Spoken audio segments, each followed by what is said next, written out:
Hello guys, what's up? So I'm back again for another tutorial video. So in this video, I will gonna show you how you can download the MS Teams app on your PC or laptop. So if you are interested, then keep on watching.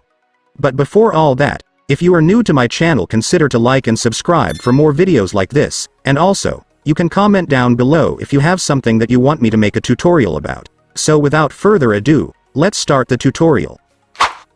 So to download the MS Teams app on your PC or laptop, it's actually pretty easy. Just follow what I'm gonna do. So for the first step, I want you to go to your Google Chrome or any web browser on your device. And once you're on your web browser, next, you will need to go to the official website of Microsoft, since they are the developer of MS Teams. So on their website is where we can download the app. So to go to the official website of Microsoft, just go and search this.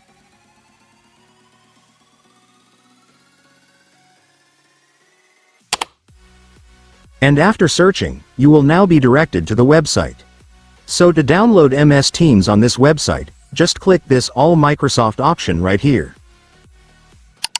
And after clicking it, you will then be able to see the products and apps of Microsoft, including MS Teams, so just go and select it.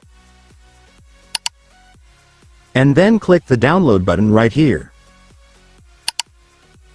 And after that, you will now be directed to the download page of MS Teams. So just click the download button once again to start downloading the app. And after that, your MS Teams will now be downloaded, so you can now click the file to start installing the app. And after that, it's done. Congratulations, you will now have your MS Teams, so just log in or create your account and then you will be able to use it. And so that's just how you do it, guys. Now that you've watched this video, you can now do it yourself. So that concludes our tutorial video for today. I hope it helped you. Thanks for watching. Goodbye.